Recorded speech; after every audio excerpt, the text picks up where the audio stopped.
ڈاکوؤں کے سردار نے ہاتھ سے اشارہ کیا اور اس کے ساتھ ہی ایک تیر ساوتری کے خاوند کے سینے میں آر پار ہو گیا۔ ساوتری کی تو گویا دنیا ہی اجڑ چکی تھی۔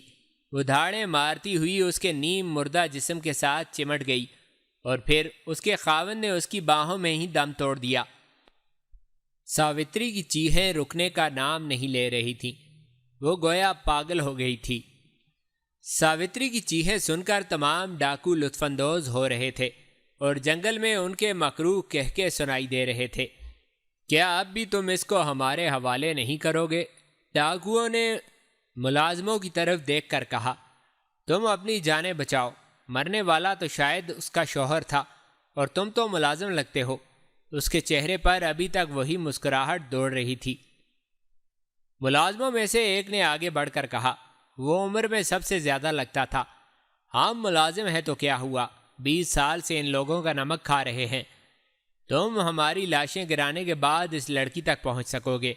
اس کے ساتھ ہی تینوں ملازموں نے ساوتری کو اپنے گھیرے میں لے لیا، لیکن ساوتری کو کسی چیز کا ہوش نہیں تھا۔ اس نے جو آخری منظر دیکھا تھا اس میں اس نے تینوں ملازموں کو باری باری گرتے اور تڑپتے دیکھا تھا۔ اس کے بعد اسے کچھ پتہ نہ چلا کہ اس کے ساتھ کیا ہوا۔ اور ابو موسیٰ، ساوتری ابو موسیٰ سے کہہ رہی تھی، جانتے ہو جب مجھے ہوش آنا شروع ہوا تو اس واقعے کو کتنا عرصہ گزر چکا تھا۔ وہ اپنے حالات سناتے سناتے رکی اور پھر کہنے لگی، پورا 1 سال ابو موسیٰ، میں نے پورا 1 سال اس حالت میں گزارا تھا۔ میں چلتی تھی، میں بولتی تھی، لیکن مجھے کچھ بھی پتہ نہ چلتا تھا کہ میں کیا کر رہی ہوں۔ اس کے ساتھ ہی اس کے آنسو نکل آئے۔ تو اب میں تمہیں تمہارے ماں باپ کے پاس چھوڑ آتا ہوں، ابو موسیٰ نے اسے دلاسا دیتے ہوئے کہا۔ نہیں ابو موسیٰ، ساوتری نے آنسو پونچھتے ہوئے کہا، تم نہیں جانتے، اب میں وہاں چلی بھی جاؤں تو مجھے زندہ جلا دیا جائے گا۔ اب میں صرف تمہارے ساتھ جاؤں گی۔ تمہیں زندہ جلا دیا جائے گا؟ ابو موسیٰ کے لہجے میں حیرت تھی۔ ہاں، ساوتری کہے جا رہی تھی، ہمارے مذہب میں یہ ہے کہ جب عورت کا خاوند مر جاتا ہے تو بیوی کو اس کی لاش کے ساتھ زندہ جلا دیا جاتا ہے۔ یہ تو بالکل غیر انسانی ہے، ابو موسیٰ حیرت سے کہنے لگا۔ میں ہندو مت کے بارے میں جانتا ضرور ہوں، لیکن یہ بات میرے لیے نئی ہے۔ ویسے بھی تمہارے خاوند کی لاش جلائے 1 عرصہ گزر چکا ہے۔ ہاں ابو موسیٰ، ساوتری بولی، یہ بات غیر انسانی ہے اور اس کے غیر انسانی ہونے کا مجھے اس وقت پتہ چلا ہے جب تم مجھے ملے ہو۔ اب میرے تمام جذبات صرف انتقام لینے کے لیے ہیں، ان ڈاکوؤں سے انتقام۔ ساوتری، ان ڈاکوؤں کو ختم کرنا اس لیے بھی ضروری ہے کہ یہ لوگ ہمارے امیر قتیبہ بن مسلم کو قتل کرنا چاہتے ہیں۔ جہاں تک میں اندازہ لگا سکا ہوں انہیں یہ کام بخارا کے بادشاہ دروان خزاں نے سونپا ہے۔ لیکن کیا تم یقین سے کہہ سکتی ہو کہ یہ وہی ڈاکو ہیں جنہوں نے تمہارے خاوند کو قتل کیا تھا؟ ابو موسیٰ کچھ دیر سوچنے کے بعد کہنے لگا، یقین نہیں آتا کہ یہ ہندوستان کے جنگلوں میں جرم کرنے کے بعد اتنی دور آ کر پناہ لیتے ہوں۔ یہ وہ ڈاکو نہیں ہیں، ساوتری بولی۔ ان ڈاکوؤں نے مجھے ان کے آگے بیچ دیا تھا، لیکن یہ بھی قاتل ہیں، میری آبرو کے قاتل۔ اس کے ساتھ ہی وہ سسک سسک کر رونے لگی اور ابو موسیٰ اسے دلاسا دینے لگا۔ مرو میں ابو موسیٰ کی گمشدگی کی خبر نے قتیبہ بن مسلم کو پریشان کر دیا تھا۔ وہ اس قابل سالار کی خصوصیات سے واقف تھا۔ وہ صحیح معنوں میں جان پر کھیل جانے والا شخص تھا اور اس کا دستہ تو گویا اس کے اشاروں کا منتظر ہوتا تھا۔ قتیبہ کو ابو موسیٰ کی گمشدگی کی اطلاع بنو تمیم کے سردار وقیع نے دی تھی۔ قتیبہ نے اپنے جاسوس ہر طرف پھیلا دیے تھے، لیکن ابو موسیٰ کا کچھ پتہ نہ چلا۔ قتیبہ ایسا شخص تو نہ تھا کہ ایک سالار کی گمشدگی سے اپنا تمام منصوبہ التوا میں ڈال دیتا۔ چنانچہ اس نے کچھ دن تو ابو موسیٰ کی تلاش جاری رکھوائی، مگر جب اس کی کوئی اطلاع نہ ملی تو اس نے اپنے منصوبے کے مطابق فوج کو تیاری کا حکم دے دیا تھا۔ تیاری کا پہلا مرحلہ جنگی مشقوں کا تھا۔ یہ مشقیں مرو شہر سے باہر کھلے میدان میں کی جا رہی تھیں۔ تمام دن میدان کی گرد اڑ اڑ کر بیٹھتی رہتی تھی اور انہی مشقوں کے دوران قتیبہ بن مسلم نے اپنا قاصد حجاج بن یوسف کی طرف روانہ کیا تھا۔ اس قاصد کا نام ابن عدی تھا۔ یہ تمام حالات پچھلے باب میں بیان ہو چکے ہیں۔ قتیبہ بن مسلم نے اپنا قاصد حجاج کی طرف روانہ کر دیا تھا۔ جس سے ظاہر ہوتا تھا کہ اس نے کوئی بہت ہی اہم منصوبہ بنایا ہے۔ یہ اس کی عادت تھی جو حجاج کی ہدایت کی آئینہ دار تھی۔ حجاج نے اسے ہدایت کر رکھی تھی کہ کوئی بھی اہم قدم اٹھانے سے پہلے اسے ضرور اطلاع دے، چنانچہ اس نے اپنا قاصد حجاج کی طرف روانہ کر دیا تھا۔ قتیبہ بن مسلم کا یہ قاصد ابن عدی چند دن بعد حجاج بن یوسف کے پاس پہنچ گیا۔ اسے حجاج کے سامنے لے جایا گیا۔ اے عرب کے بیٹے، حجاج نے اس سے پوچھا، کیا نام ہے تیرا؟ باپ نے میرا نام جو بھی رکھا ہے، ابن عدی نے جواب دیا۔ سب مجھے ابن عدی کہتے ہیں۔ اس کا جواب سن کر حجاج بن یوسف کے چہرے پر مسکراہٹ دوڑ آئی۔ وہ کہنے لگا، تو مجھے جرأت مند اور عقل والا معلوم ہوتا ہے، بتا ابن مسلم نے کیا پیغام بھیجا ہے؟ حجاج کی بات سن کر ابن عدی نے ایک سربمہر پیغام حجاج کی طرف بڑھا دیا۔ حجاج بن یوسف نے اس سے پیغام لے کر پڑھنا شروع کر دیا۔ پیغام کے الفاظ مختصر اور سیدھے سادے تھے، لیکن حجاج کو بے چین کر دینے کے لیے کافی تھے۔ پیغام میں درج تھا، یا حجاج، مسلمان اپنے لہو کا نذرانہ دیکھ کر ایک وسیع علاقہ سلطنت اسلامیہ میں شامل کر چکے ہیں۔ قسم ہے اس پیدا کرنے والے کی، اگر اس نے سردیوں کا موسم نہ بنایا ہوتا تو اس وقت ہم دگنے علاقے پر اسلام کا پرچم لہرا چکے ہوتے۔ یا حجاج، سردی میں لڑنا ناممکن تھا، لیکن اب دوبارہ گرمیوں کا موسم آنے والا ہے اور میں زیادہ دیر مرو میں نہیں رہ سکتا۔ میرے سامنے نمشکت اور امشنیا کے علاقے ہیں جو بخارا کی بادشاہی کے زیر اثر ہیں۔ میں ان کو فتح کرنا چاہتا ہوں۔ مجھے مشورہ دے حجاج کہ میں کیا کروں۔ میں اس مرتبہ نیزک کو بھی اپنے ساتھ لے جانا چاہتا ہوں۔ نیزک بازغیس کا حکمران تھا جس سے قتیبہ بن مسلم نے صلح کر لی تھی، اور اب قتیبہ کی خواہش تھی کہ نیزک اس کے شانہ بشانہ لڑے۔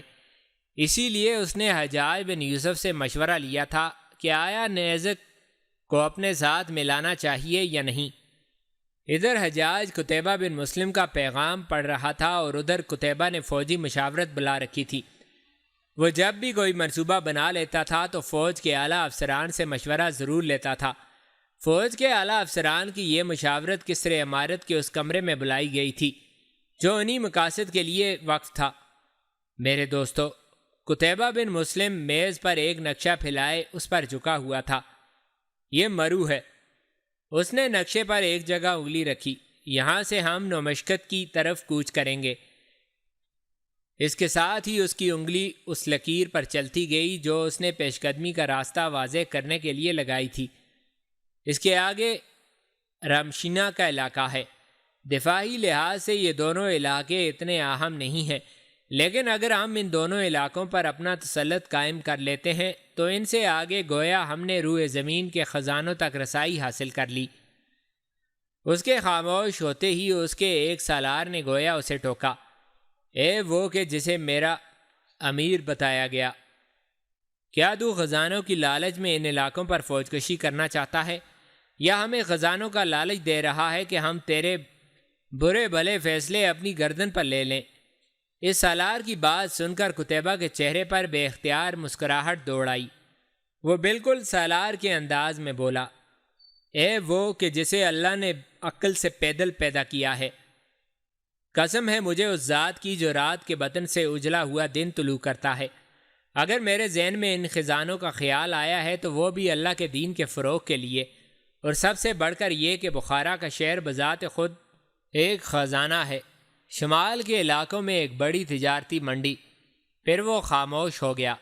میرے بھائی عبد الرحمن بن مسلم جو قتیبہ کا بھائی تھا بولا، کیا تجھے ان سب باتوں کی ضرورت ہے؟ بے فکر ہو کہ وہ کہ جو تیرے دل میں ہے، میں تیرا ساتھ دوں گا، مگر اس وقت تک جب تک کہ تیری ذات اسلام کے فائدے کے لیے ہے۔ قتیبہ بن مسلم نے عبد الرحمن بن مسلم کی طرف دیکھا اور کہنے لگا، بات صرف تیری یا میری نہیں ابن مسلم، لیکن خیر میں اصل موضوع پر آتا ہوں۔ وہ کچھ دیر توقف کے بعد بولا، میں آپ لوگوں پر واضح کر چکا ہوں کہ اس موسم جہاد میں ہماری منزل کیا ہوگی، لیکن میرا ایک فیصلہ شاید آپ کو چونکا دے۔ میرے رفیقو، مجھے مشورہ دو، کہیں ایسا نہ ہو کہ میرا کوئی فیصلہ تمہیں ہلاکت میں ڈال دے۔ میں اس مرتبہ نیزک بازغیس کو بھی اپنے ساتھ لے جانا چاہتا ہوں۔ اس نے مسلمانوں سے صلح کی ہے تو معاہدے کے مطابق جہاں ہمیں اس کی ضرورت ہو وہ ہماری مدد کرے گا۔ قتیبہ بن مسلم کے اس فیصلے نے تقریباً سب کو چونکا دیا تھا، اور بظاہر یہ چونکنے کی وجہ بھی تھی، کیونکہ نیزک نے مسلمانوں سے صلح بحالت مجبوری کی تھی، اور وہ بھی قتیبہ بن مسلم کے خوف سے۔ چنانچہ یہ عین ممکن تھا کہ وہ موقع ملتے ہی مسلمانوں کی پیٹھ میں خنجر اتار دے۔ یہ خدشات تقریباً وہاں موجود ہر شخص کے ذہن میں آئے تھے، جنہیں سب نے باری باری بیان کیا۔ قتیبہ سب کے دلائل غور سے سنتا رہا، لیکن کوئی فیصلہ نہ کر سکا کہ اسے کیا کرنا چاہیے۔ یا امیر، ایک سالار بولا، حجاج سے پوچھ لینا چاہیے۔ میں حجاج کو پہلے ہی خط لکھ چکا ہوں، قتیبہ بن مسلم کہنے لگا۔ چند دن تک امیر عراق کا جواب بھی آ جائے گا۔ اب جو فیصلہ حجاج کرے گا میرے خیال میں ہمیں اس پر عمل کرنا چاہیے۔ اس نے سوالیہ نگاہوں سے سب کی طرف دیکھا۔ طے یہ پایا کہ حجاج کے فیصلے پر عمل کیا جائے گا۔ اس کے بعد ادھر ادھر کی باتیں ہونے لگیں اور پھر اجلاس برخاست ہو گیا۔ چند دن بعد مشرق سے ابھرتا ہوا سورج مرو سے مسلمان فوج کو کوچ کرتا دیکھ رہا تھا۔ یہ کوچ قتیبہ کے حکم سے کیا گیا تھا۔ مرو میں یشار بن مسلم اس کا قائم مقام تھا۔ مسلمان فوج پہلے بھی جہاد پر روانہ ہوتی رہتی تھی، لیکن اس مرتبہ اس لشکر کی شان ہی نرالی تھی۔ دراصل بیکنگ کی فتح کے بعد مسلمانوں کی مالی حالت بہت بہتر ہو گئی تھی، اور انہوں نے عمدہ نسل کے گھوڑے اور اعلیٰ درجے کے ہتھیار خریدے تھے۔ اس کے علاوہ سرکاری ذخائر سے بھی ہتھیار فوجیوں میں تقسیم کیے گئے تھے۔ مسلمانوں کے اس لشکر کی تعداد 30,000 کے لگ بھگ تھی۔ لشکر کی ترتیب اس دور کے رواج کے مطابق تھی۔ سب سے آگے ہراول دستہ تھا، کلب جس کی کمان قتیبہ کے ہاتھ میں تھی، اور کلب کے پیچھے ایک اور دستہ تھا جس کی کمان قتیبہ کے بھائی عبد الرحمن بن مسلم کے ہاتھ میں تھی۔ رات کو لشکر نے ایک جگہ پڑاؤ ڈال دیا۔ آدھی رات کا وقت ہوگا جب 2 سرپٹ دوڑتے گھوڑے لشکر کی خیمگاہ میں آ کر رک گئے۔ انہیں پہرے داروں نے گھیر لیا۔ پہرے داروں کا سالار آگے بڑھا اور سواروں سے پوچھا کہ وہ کون ہے۔ اس کے لہجے سے قدر نرمی جھلک رہی تھی، کیونکہ وہ رات کے اندھیرے میں بھی پہچان چکا تھا کہ ان 2 گھوڑوں پر 3 افراد سوار تھے، جن میں سے ایک عورت اور ایک کم سن بچہ تھا۔ حیرت کی بات یہ تھی کہ اس نے اندھیرا دور کرنے کے لیے مشعل جلانے سے منع کر دیا تھا۔ سپہ سالار کہاں ہے؟ گھوڑے پر سوار آدمی نے اس کا سوال نظر انداز کرتے ہوئے کہا۔ وہ اپنے خیمے میں ہے، لیکن تم کون ہو؟ سالار نے پھر وہی سوال کیا۔ ابن مسلم سے جا کر کہہ، وہ سوار بولا، کہ ابو موسیٰ آیا ہے۔ ابو موسیٰ تو؟ سالار حیرت اور خوشی کے ملے جلے جذبات سے بے قابو سا ہو گیا، اور ابو موسیٰ کے گھوڑے سے اترنے کا انتظار کیے بغیر ہی اس سے لپٹ گیا۔ دراصل یہ اسی دستے کا سالار تھا جس کی سالاری ابو موسیٰ کے ذمہ تھی۔ ابو موسیٰ کے غائب ہونے کے بعد اسے سالار بنا دیا گیا تھا۔ لیکن تو اتنا عرصہ غائب کہاں رہا؟ اس نے پھر سوال کیا۔ یہ ایک لمبی داستان ہے، ابو موسیٰ نے جواب دیا۔ تو مجھے ابن مسلم کے پاس لے چل۔ اسی وقت قتیبہ بن مسلم کو اطلاع دی گئی کہ ابو موسیٰ واپس آ گیا ہے۔ ابھی وہ ابو موسیٰ کی پراسرار گمشدگی اور اسی طرح پراسرار طور پر آمد پر حیران تھا۔ جب ابو موسیٰ کو اس کے سامنے لے جایا گیا، اس کے ساتھ ساوتری اور اس کا چھوٹا بیٹا بھی تھا۔ ابو موسیٰ، قتیبہ اس سے پوچھ رہا تھا، تو اتنا عرصہ کہاں غائب رہا؟ قتیبہ کے لہجے میں حیرت بھی تھی اور خوشی بھی۔ حیرت ابو موسیٰ کی گمشدگی پر تھی اور خوشی اس کی واپسی پر۔ مجھے اغوا کر لیا گیا تھا، ابو موسیٰ نے جواب دیا۔ کس نے تجھے اغوا کیا تھا؟ قتیبہ نے سوال کیا، اور جواب میں ابو موسیٰ نے اپنے ساتھ پیش آنے والے واقعات بیان کر دیے۔ یا امیر، ابو موسیٰ آخر میں کہنے لگا، وہ قلعہ ڈاکوؤں کا مرکز ہے۔ اس کے علاوہ وہاں ملت اسلامیہ کے خلاف سازش بھی تیار کی گئی ہے، تیرے قتل کی سازش۔ ہمارے لیے بہتر یہ ہوگا کہ اس بوسیدہ قلعے کو نیست و نابود کر دیں۔ تیرے باغ آنے کے بعد بھی وہ ڈاکو وہاں موجود ہوں گے؟ قتیبہ نے سوالیہ انداز میں کہا۔ ہاں ابن مسلم، وہ اپنے آپ کو کہیں اور اتنا محفوظ نہیں سمجھتے۔ ابو موسیٰ بولا، تجھے کتنی فوج چاہیے ہوگی؟ قتیبہ نے فوراً ہی ایک فیصلہ کر لیا تھا۔ 1000 سوار کافی ہوں گے، ابو موسیٰ نے جواب دیا۔ اس کے ساتھ ہی قتیبہ نے 1000 سواروں کے دستے کی تیاری کا حکم دے دیا۔ ابو موسیٰ، تو ان سواروں کی قیادت کرے گا، چند سپاہیوں کے ساتھ اس لڑکی کو اور اپنے بیٹے کو گھر روانہ کر دے۔ قتیبہ کی یہ بات سن کر ابو موسیٰ نے ساوتری اور اپنے بیٹے کو گھر روانہ کر دیا۔ اگلے دن افق کی کرنیں ابو موسیٰ کی قیادت میں 1000 سواروں کو روانہ ہوتے دیکھ رہی تھیں۔ روانہ ہونے سے پہلے قتیبہ نے ابو موسیٰ کو ضروری ہدایات دینے کے بعد اسے ہدایت کی تھی کہ وہ جلد از جلد واپس لوٹے۔ ابو موسیٰ، میں تمہارے انتظار میں یہاں بیٹھ نہیں جاؤں گا، میں کوچ جاری رکھوں گا۔ کوچ کا راستہ تمہیں سمجھا دیا ہے، اب دنوں کا حساب رکھنا، تم واپسی میں جتنے دن لگاؤ گے میں اتنی منزلیں آگے جا چکا ہوں گا۔ یہ آخری ہدایت تھی جو قتیبہ نے ابو موسیٰ کو دی تھی۔ اس کے بعد ابو موسیٰ روانہ ہو گیا تھا۔ اس کے ساتھ قتیبہ کا مشہور سالار زرار بن حسین بھی تھا۔ یہ دونوں سالار طوفان کی رفتار سے اپنے ہدف کی طرف بڑھ رہے تھے۔ ابھی انہیں چلے تیسرا دن نہیں ہوا تھا کہ وہ اس کھنڈر نما قلعے کے آثار سامنے دیکھ رہے تھے۔ انہوں نے قلعے سے خاصی دور ٹیلوں کی آڑ میں اپنا دستہ روک لیا۔ ابو موسیٰ، زرار بن حسین پوچھ رہا تھا، اب تو کیا سوچ رہا ہے؟ آگے بڑھ، ہمیں آگے بڑھنے کا حکم دے۔ اللہ کی قسم، تو یہاں سے بے مراد واپس نہیں جانا چاہتا؟ ابن حسین، ابو موسیٰ بولا، اس وقت ہم چھپ کر وقت گزاریں گے اور جو ہی رات ہوگی ہم حملہ کر دیں گے۔ چھپے تو ہم ہوئے ہیں، زرار بن حسین نے اس لیے کہا کیونکہ ابو موسیٰ نے اپنا دستہ ریت کے ٹیلوں کے درمیان چھپا لیا تھا، اور وہ بھی اس طرح کہ وہ قلعے پر نظر رکھ سکتے تھے، لیکن ان کو کوئی دیکھ نہیں سکتا تھا۔ زرار بن حسین پھر بولا، لیکن ابھی حملہ کرنے میں کوئی نقصان نہیں، بلکہ ہمیں تو یہاں سے جلد از جلد فارغ ہونا ہے۔ ابن حسین، ابو موسیٰ نے جواب دیا، میں اس قلعے کو اندر سے دیکھ آیا ہوں، چاہے سرسری طور پر ہی۔ اگر ہم اس وقت قلعے پر حملہ کرتے ہیں تو یہ ڈاکو کھنڈروں کی آڑ لے کر ہمارا بہت نقصان کر سکتے ہیں۔ رات کو یہ سب سوئے ہوئے ہوں گے اور پھر سوئے بھی نشہ کر کے ہوں گے، اس لیے ہمارے لیے بہت آسانی رہے گی۔ زرار بن حسین نے اس طرح سر ہلا دیا جیسے وہ ابو موسیٰ کی بات سمجھ گیا ہو۔ وقت گزرتا جا رہا تھا، آہستہ آہستہ رات کا اندھیرا پھیلنے لگا۔ اس دوران ابو موسیٰ نے قلعے پر خاص طور پر نظر رکھی ہوئی تھی تاکہ وہاں ہونے والی چھوٹی سی بھی سرگرمی اس کی نظر میں آ سکے۔ وہاں کوئی سرگرمی آنا تو دور کی بات، ابو موسیٰ کو کوئی ایک شخص بھی قلعے سے باہر آتا یا اندر جاتا نظر نہ آیا۔ یوں لگتا تھا جیسے قلعہ خالی ہو۔ کیا وہ لوگ قلعہ چھوڑ گئے ہیں؟ یہ سوال بار بار ابو موسیٰ کے دماغ میں ابھر رہا تھا اور اس کے ذہن میں طرح طرح کے خدشات ابھر رہے تھے۔ اے اللہ، اس نے دل ہی دل میں دعا مانگی، تیرے یہ جانثار اتنی دور سے ظلم کو ختم کرنے آئے ہیں، ان کا سفر رائگاں نہ جانے دینا۔ اس کے بعد اس نے زرار بن حسین سے بھی اپنے خدشے کا اظہار کیا۔ ابو موسیٰ کی بات سن کر زرار بن حسین بھی پریشان سا ہو گیا، لیکن اس نے ابو موسیٰ کو گویا دلاسا دیتے ہوئے کہا، اے ابو موسیٰ، اپنے دل سے ان خدشات کو اگل دے، اللہ ان پیروں کی تکلیف کو رائگاں نہیں جانے دیتا جو اس کی راہ میں گرد دوڑاتے ہوں۔ زرار بن حسین کے جواب سے ابو موسیٰ کو کچھ تسلی ہوئی۔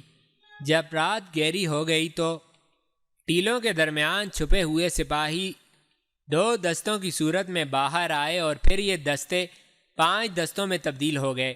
ہر دستہ دور کا چکر کاٹ کر قلعے کے ایک ایک دروازے کے سامنے چلا گیا۔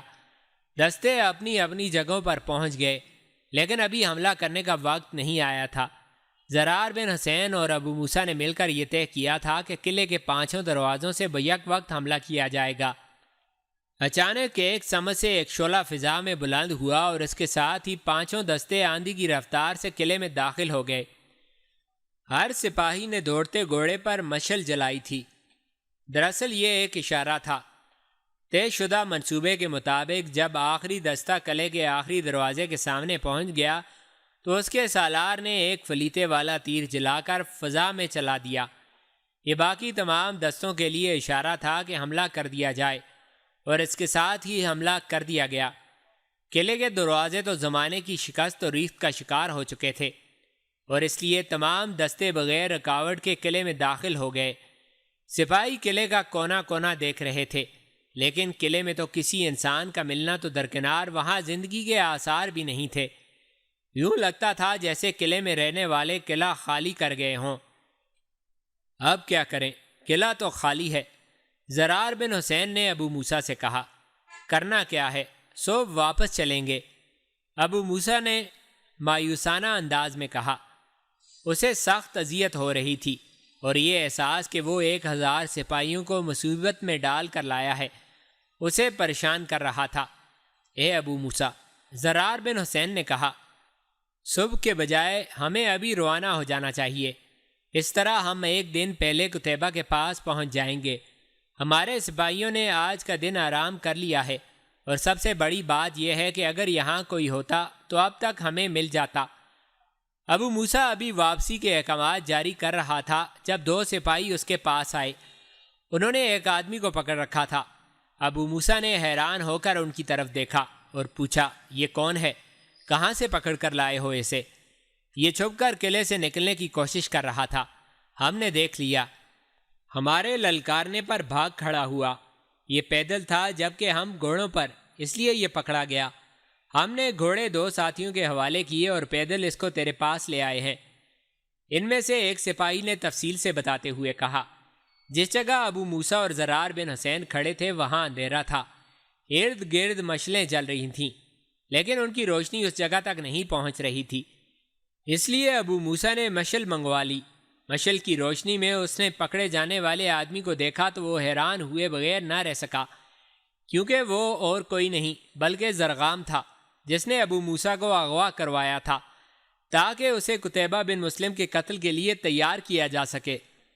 اسے دیکھ کر ابو موسیٰ کے چہرے پر مسکراہٹ دوڑ آئی۔ وہ کہنے لگا، کیا مجھے یہاں دیکھ کر تو حیران نہیں ہوا؟ نہیں، اس لیے کہ مجھے اندازہ تھا کہ بھاگنے کے بعد تو دوبارہ یہاں واپس آئے گا۔ وہ بولا، شاید تیری طرح وہ لوگ بھی اس قلعے میں چھپ کر بیٹھے ہوئے ہیں۔ ابو موسیٰ نے سوال کیا۔ مجھے نہیں معلوم، زرغام نے جواب دیا۔ ابو موسیٰ، تو اسے جانتا ہے؟ زرار بن حسین نے ابو موسیٰ سے پوچھا۔ ہاں، اسی نے مجھے اغوا کروایا تھا اور یہی قتیبہ کو قتل کروانا چاہتا ہے۔ میں نہیں، دروان خزا، بخارا کا بادشاہ، زرغام نے تقریباً غصے میں کہا۔ اے اجمی، زرار بن حسین زرغام کو مخاطب کرتے ہوئے بولا، اگر تو کچھ جانتا ہے تو بول، ورنہ تیرا ایک ایک عضو خود بولے گا۔ یہ کہتے ہوئے زرار بن حسین کے چہرے پر سختی کا تاثر ابھرا۔ میں کچھ نہیں جانتا، زرغام نے پہلے والا جواب دہرایا۔ اس کا جواب سن کر زرار بن حسین نے 2 سپاہیوں کو اشارہ کیا کہ وہ اپنے گھوڑوں سے اتریں اور زرغام کے دونوں بازو ایک ایک گھوڑے سے باندھ دیں۔ اس کے حکم کی تعمیل کی گئی۔ زرار بن حسین بھی اپنے گھوڑے سے اتر آیا اور زرغام کے سامنے کھڑا ہو کر اس نے پھر پوچھا، اے اجمی، کیوں اپنی جان گنوانا چاہتا ہے؟ اس کے ساتھ ہی اس نے سپاہیوں کو حکم دیا کہ وہ گھوڑے مخالف سمت میں چلا دیں۔ سپاہیوں نے حکم کی تعمیل کی۔ گھوڑے ایک دوسرے کی مخالف سمت چلنے لگے اور زرغام کے بازوؤں سے بندھی رسی تنتی چلی گئی، اور پھر زرغام کی چیخیں قلعے میں گونج رہی تھیں۔ وہ چیخ رہا تھا کہ اسے چھوڑ دیا جائے۔ نہیں زرغام، چھوڑا اس وقت جائے گا جب تو ہمارے سوال کا جواب دے گا۔ زرار بن حسین بولا، بتاتا ہوں، پہلے ان گھوڑوں کو تو روکو۔ زرغام تکلیف سے کراہتے ہوئے بولا، یہ میرے جسم کے ٹکڑے کر دیں گے۔ زرار بن حسین نے سپاہیوں کو حکم دیا تو گھوڑوں کو روک دیا گیا، لیکن گھوڑے جس جگہ پہنچ چکے تھے انہیں وہیں کھڑا رکھا گیا۔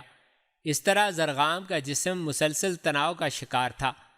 اب بول اجمی، زرار بن حسین نے اسے مخاطب کیا، جو ہی تیری زبان سے سچ نکلا تیری رسیاں ڈھیلی کر دی جائیں گی۔ یہاں سے شمال کی جانب 2 منزلوں کی مسافت پر اسی طرح کا ایک کھنڈر ہے۔ زرغام جواب دیتے ہوئے کہنے لگا، باقی سب وہی ہیں۔ اس کے ماتھے سے پسینہ بہہ رہا تھا۔ زرار بن حسین کے اشارے پر رسیاں کھول دی گئیں۔ تو یہاں کیا کر رہا تھا؟ ابو موسیٰ نے سوال کیا۔ میری یہاں کچھ چیزیں رہ گئی تھیں، میں وہ لینے آیا تھا۔ رات کے پہلے پہر یہاں پہنچا تھا۔ تلاش کے بعد بھی وہ نہ مل سکیں۔ تھک ہار کر جانے لگا تھا کہ تم لوگوں نے حملہ کر دیا۔ میں چھپ چھپ کر نکلنے کی کوشش کر رہا تھا کہ تمہارے آدمیوں نے مجھے پکڑ لیا۔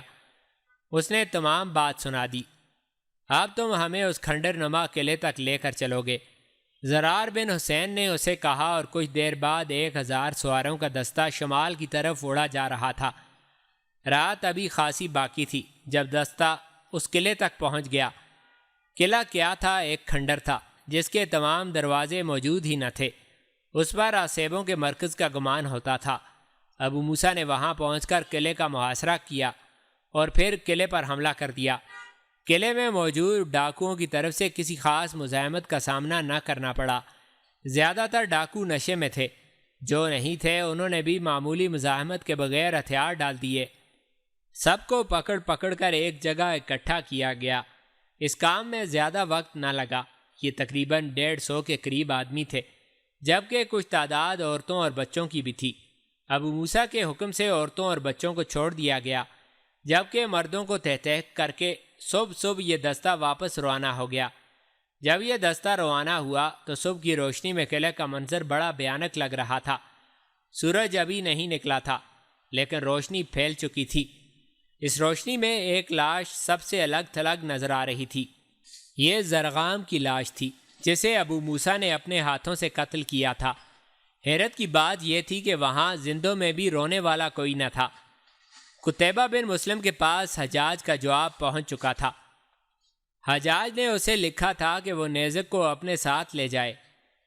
اس سے غیر مسلموں پر ایک نفسیاتی اثر ہوگا، لیکن اس نے قتیبہ کو یہ ہدایت بھی کی تھی کہ وہ نیزک پر اعتماد نہ کرے، کیونکہ اس نے صرف مجبوری کے تحت مسلمانوں کی اطاعت کی تھی۔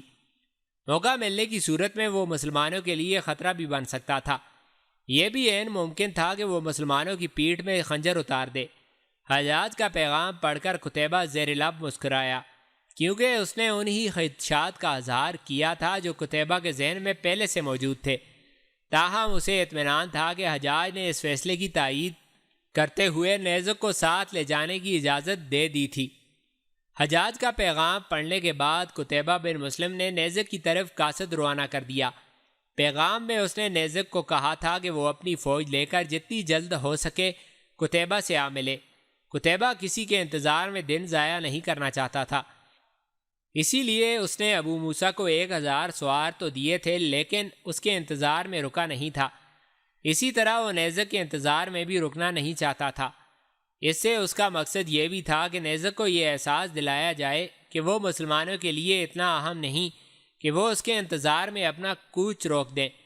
نیزک کو جو ہی قتیبہ بن مسلم کا پیغام ملا وہ فوراً چل پڑا اور 1 ہفتے کی مسافت چند دنوں میں طے کر کے قتیبہ سے آ ملا۔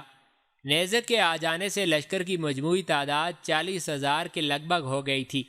یہ لشکر جدید ہتھیاروں اور تازہ دم گھوڑوں سے لیس چلا آ رہا تھا، اور پھر ابو موسیٰ کی قیادت میں گئے 1000 سوار بھی واپس آ گئے۔ یہ تو ہو ہی نہیں سکتا تھا کہ مسلمانوں کا لشکر کہیں حملہ کرنے نکلے تو کسی کو اطلاع ہی نہ ہو۔ چنانچہ جب قتیبہ نومشقت سے چند دن کے فاصلے پر پہنچ گیا تو دروان خزا تک اس کی اطلاع پہنچ گئی۔ اس نے نومشقت کو بچانے کے لیے فوج روانہ کر دی۔ اس کے علاوہ اس نے سغد کے بادشاہ ترغون اور اہل فرغانہ کی طرف بھی قاصد دوڑا دیے۔ نومشقت کو بچانا اس کے لیے بہت ضروری ہو گیا تھا۔ اس نے جو فوج روانہ کی تھی اس کا سپہ سالار کور بغانون تھا، اور پھر اس کے ساتھ سغد اور اہل فرغانہ کا لشکر بھی آ ملا، اور یوں اس لشکر کی مجموعی تعداد 2 لاکھ کے لگ بھگ ہو گئی تھی، اور یہ لشکر مسلمانوں کی 40,000 کی جمعیت کو کچلنے کے لیے چلا آ رہا تھا۔ لیکن اس جمعیت کو اکٹھا ہونے میں چند دن ضرور لگے تھے، اور ان چند دنوں میں قتیبہ نومشقت کا محاصرہ کر چکا تھا۔ دراصل قتیبہ اس بات سے اگرچہ بے خبر تھا کہ اس کے خلاف ایک کثیر تعداد میں لشکر اکٹھا کیا جا رہا ہے، لیکن اسے امید ضرور تھی کہ ایسا ہوگا، کیونکہ بیکند کے محاصرے کے دوران اسے اس بات کا خاص تجربہ حاصل ہو گیا تھا۔ وہ سمجھ گیا تھا کہ یہ ایک مخصوص چال ہے جسے دروان خزا پھر چلے گا، اس لیے اس نے اس کا علاج پہلے ہی کر لیا تھا۔ ابھی وہ نومشقت سے چند دن کے فاصلے پر تھا کہ اس نے کوچ کی رفتار حیرت انگیز طور پر تیز کروا دی، اور چند دن کا فاصلہ ایک دن میں طے کر کے نوشکت پہنچ گیا۔ اس نے اسی پر اکتفا نہ کیا بلکہ فوراً قلعے کا محاصرہ کر لیا اور قلعے پر یلغار شروع کر دی۔